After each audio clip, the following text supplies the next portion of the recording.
I'm 70, and I'd rather live alone. Here's why. Turning 70 is a milestone, a point in life that brings clarity about what truly matters.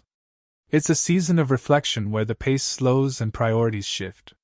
Like many, I've walked through decades of relationships, obligations, and milestones, all while learning who I am and what I value.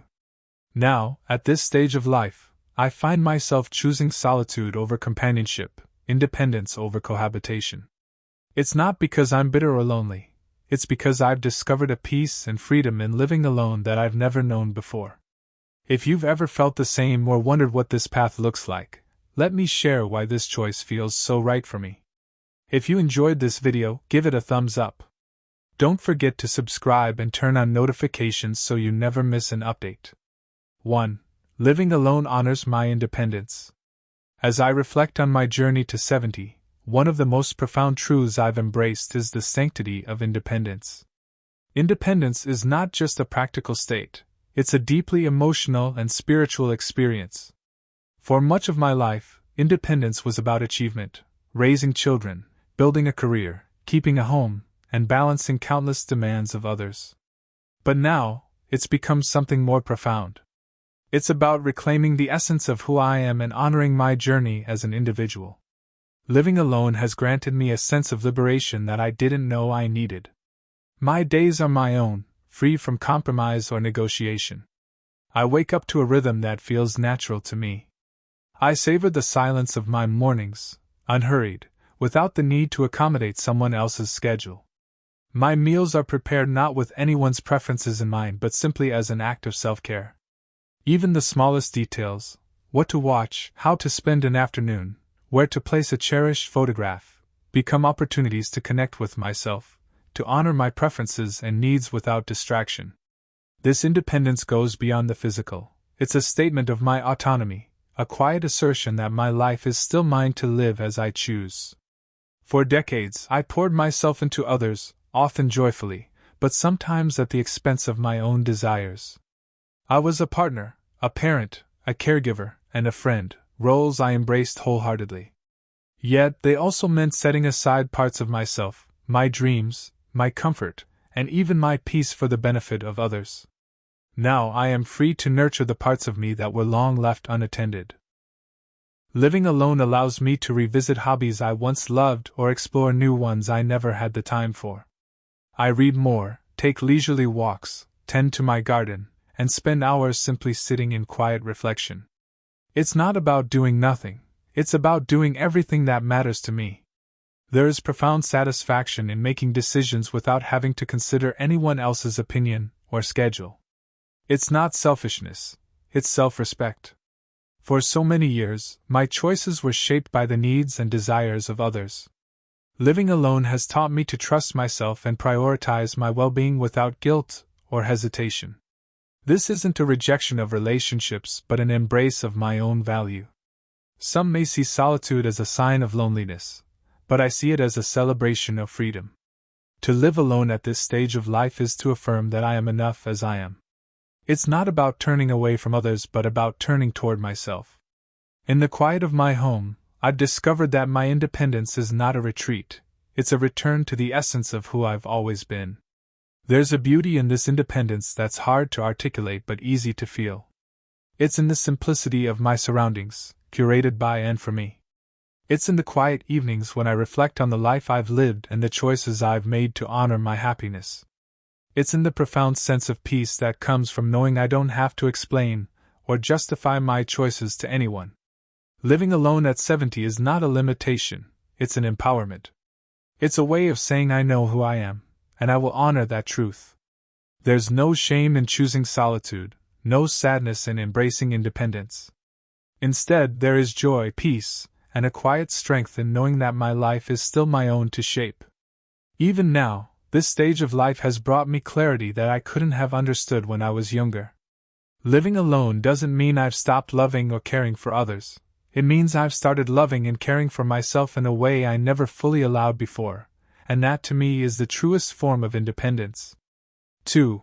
Solitude brings peace, not loneliness. In my younger years, solitude was something I avoided, a space that felt too empty and quiet, as though the silence itself might overwhelm me. Back then, the presence of others filled the hours and gave structure to my days. But now at 70, I see solitude through a different lens, not as a void to be filled but as a sanctuary of peace, a quiet gift I treasure more deeply with each passing year. Living alone has shown me that solitude is not the same as loneliness. Loneliness is a longing for connection, a heaviness that comes from feeling unseen or forgotten. Solitude, on the other hand, is a fullness, a space where I can breathe, reflect, and simply be. In solitude, I've discovered the beauty of my own company, the calm of a life lived without unnecessary noise or distraction. There's a unique peace in starting the day alone, with nothing but the sound of the world waking up around me. I sit by the window with my coffee, feeling the warmth of the mug in my hands, and watching as the sunlight spills across the room. There's no rush, no obligation to engage in conversation or meet anyone's expectations. It's just me, the moment, and a profound sense of contentment. In solitude, I've learned to savor the small joys that often go unnoticed in a busier, noisier life. The way the breeze carries the scent of the garden through an open window, the sound of leaves crunching underfoot on a morning walk, the comforting crackle of a fire on a quiet evening. These moments are simple, yet they hold a richness that fills my heart. They remind me that life doesn't have to be loud or crowded to be meaningful. This time alone also offers space for reflection, a chance to revisit the memories that have shaped me. I find myself looking back on my life not with regret but with gratitude, for the triumphs that brought joy, the challenges that taught resilience, and even the heartbreaks that deepened my understanding of love and loss. Solitude gives me the clarity to see these moments for what they are, the threads that have woven the story of my life. Of course, there are moments when I miss the company of others. I think of friends and loved ones who have drifted away, and I feel a pang of nostalgia for the laughter and conversations we once shared. But even in those moments, I find comfort in knowing that their presence in my life, however brief, was meaningful. Solitude doesn't erase those connections, it allows me to cherish them more deeply. Living alone has also helped me see the value of the relationships I still hold close. When I do spend time with family or friends, it feels more intentional, more present. There's no rush, no sense of obligation, just the simple joy of being together. Those moments are richer now because they are a choice, not a necessity. They remind me that solitude doesn't mean shutting the world out, it means engaging with it on my own terms. The peace of solitude has become a cornerstone of my well-being. It's a space where I can recharge, reflect, and connect with myself in ways I never could when life was busier and more demanding. In this quiet, I've learned to appreciate my own thoughts, to trust my instincts, and to find comfort in the person I've become. At 70, solitude is not a sign of loneliness, it's a celebration of freedom. It's the ability to stand in the quiet of my own home and feel whole, complete, and content. It's a reminder that I don't need to fill every moment with activity, or every space with people to live a meaningful life. Solitude has taught me that peace isn't something you find in others, it's something you nurture within yourself. And in this stage of life, that peace is the greatest gift I could ask for. 3. Relationships change, and that's okay. At 70, one of the most profound lessons I've learned is that relationships are not static. They shift and evolve over time, often in ways that surprise us. In my younger years, relationships felt like the foundation of everything. I built my days around the people I loved, friends, family, colleagues, and neighbors. I celebrated their triumphs, comforted their losses, and worked hard to maintain connections. But as the years passed, I began to see the inevitability of change, the way time quietly alters the bonds we hold dear. Some relationships have grown deeper, strengthened by shared experiences and mutual understanding. These connections are my treasures, the ones that anchor me through life's ebbs and flows. But others have faded, not with bitterness or conflict, but with the natural passage of time. People move away, priorities shift, and life pulls us in different directions. For a long time, I resisted this truth, taking it personally when a friendship faded or a family member became distant. I found myself wondering what I had done wrong, and what I could have done differently to keep them close. Now I understand that not every relationship is meant to last forever. Some people come into our lives for a season, their presence brief but meaningful. They leave us with memories, lessons, and sometimes heartache, but always with a mark on the story of who we are. Accepting this truth has brought me peace. It doesn't mean I care any less about the people who have drifted away. It simply means I've learned to let go with grace and gratitude for the time we shared. Living alone has given me the clarity to prioritize the relationships that truly matter. In the quiet of my own space, I've reflected on who fills my heart with joy and who leaves it feeling heavy. I've come to cherish the people who show up, not out of obligation, but out of genuine love and care. These are the relationships I pour my energy into, knowing that they are reciprocal, rooted in kindness and respect. At the same time, I've also learned the importance of boundaries. In the past, I often gave more than I received, convinced that being a good friend or family member meant always saying yes, always being available. But that kind of endless giving is exhausting, and it left me feeling depleted. Now I protect my time and energy, choosing carefully where to invest my love. Relationships should enrich our lives, not drain them. Looking back, I see that the relationships that have remained are the ones that truly matter. They don't demand constant attention or effort. They thrive on a foundation of mutual understanding. These are the connections that feel like home, the ones that remind me I'm not alone, even when I'm physically by myself. Living alone hasn't distanced me from others. It's deepened my appreciation for the people who bring light into my life. For my home reflects who I am. There's a unique joy in living alone, a freedom that comes from creating a space that's entirely your own. Over the years, I've lived in homes filled with the laughter of children, the warmth of family dinners, and the chaos of everyday life. Those years were beautiful, but they were also shared. My home was a reflection of everyone's needs, everyone's tastes, everyone's lives. Now, at 70, my home is mine alone, and it has become a canvas for my soul. Every corner of my home tells a story about who I am and what I value. The books on my shelves are carefully chosen, each one a companion to a quiet afternoon. The photos on my walls capture moments of joy, love, and accomplishment, reminders of a life well lived. My furniture is arranged just the way I like it, not to accommodate others, but to create a space that feels comfortable and peaceful to me. There's something deeply fulfilling about walking into a room and knowing it was designed for no one but yourself. It's a reflection of my tastes, my memories, my dreams. In a world that often demands so much of us, my home has become my sanctuary, a place where I can retreat and recharge. Living alone has also allowed me to embrace simplicity. Without the need to consider others' preferences, I've stripped away the clutter and created a space that feels calm and intentional. Every item I keep has a purpose, whether it's practical or sentimental. There's no pressure to keep up appearances or to impress anyone else. Just the quiet satisfaction of knowing that my home is a reflection of my heart. This space has become more than just a physical refuge. It's a symbol of my independence and my ability to create a life that feels authentic to me. When I sit in my favorite chair with a cup of tea, listening to the soft hum of the world outside, I feel a deep sense of gratitude. This is my space, my life, my moment to savor. Creating a home that reflects who I am has also taught me to appreciate the beauty of the present. In this space, I'm reminded that life doesn't have to be grand or busy to be meaningful. It's in the small, quiet moments. The way the sunlight streams through the window in the morning, the way the house feels after a deep clean, the comfort of familiar surroundings, that I find the greatest joy.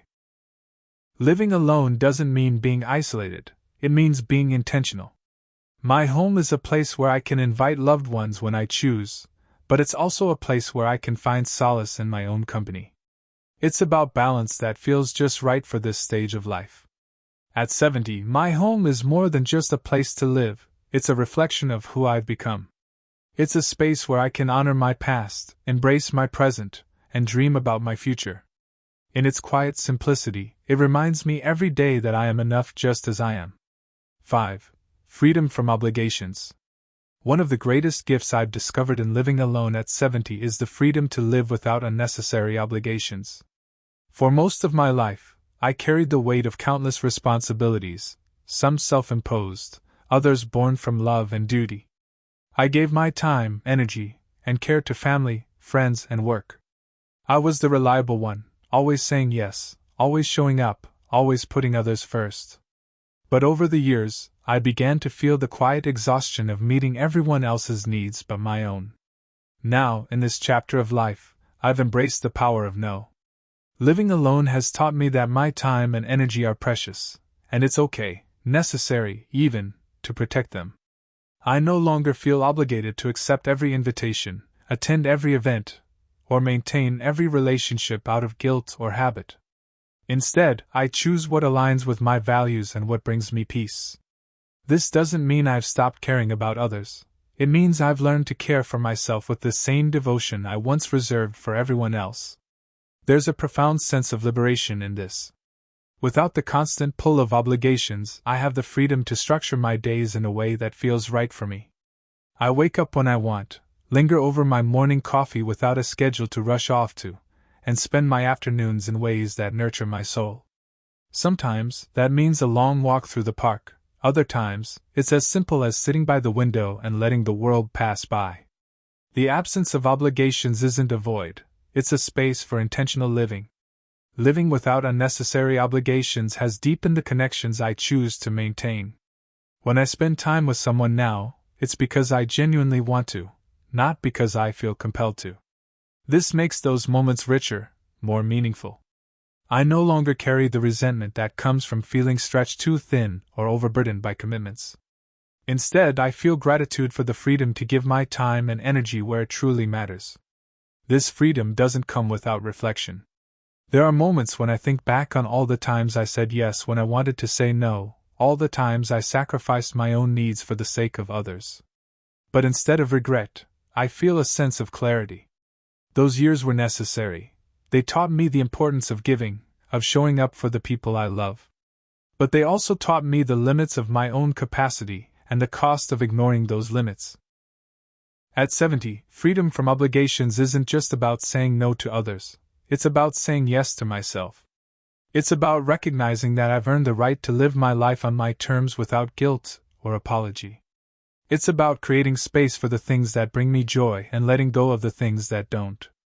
In this freedom, I've found a peace that feels both powerful and tender, a quiet affirmation that my time is mine to cherish.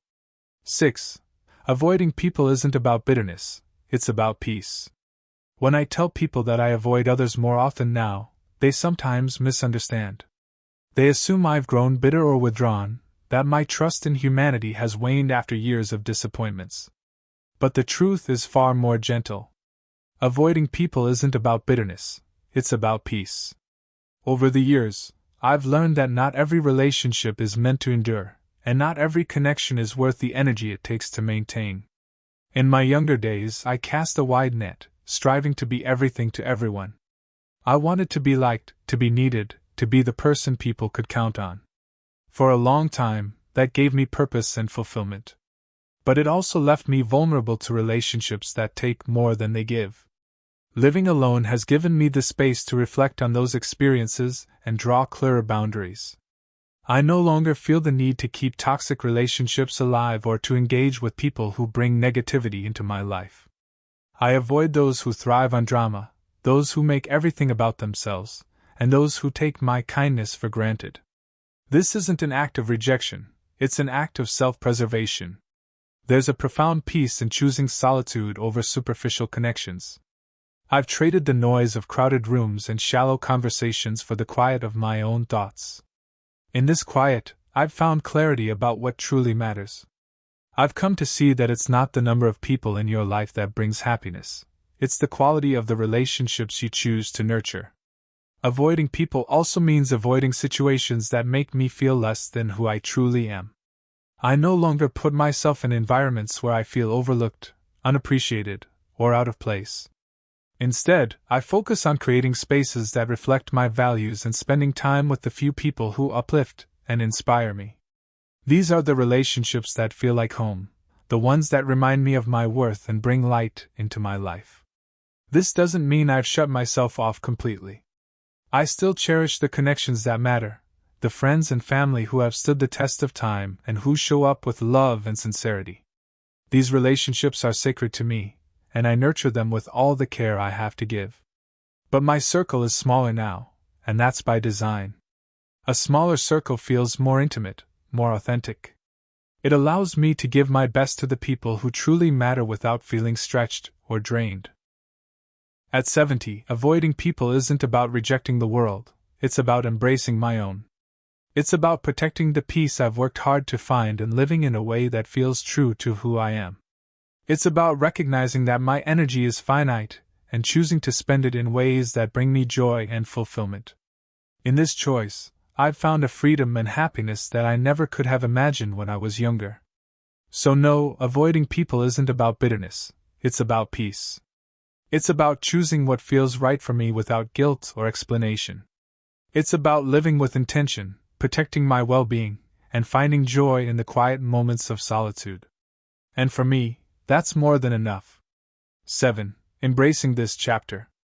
As I sit here reflecting on this chapter of my life, I realize that it is not a season of endings but one of beginnings. At 70, I've stopped chasing the things that don't matter and started savoring the things that do. This chapter is quieter, simpler, and slower, but it is no less meaningful than the ones that came before. In many ways, it feels like the most authentic part of my journey. When I was younger, life was a race, a constant push to do more, achieve more, and be more. There was always something to strive for, a goal to reach, a milestone to celebrate. That urgency kept me moving forward but also left me breathless, always looking ahead and rarely appreciating what was right in front of me.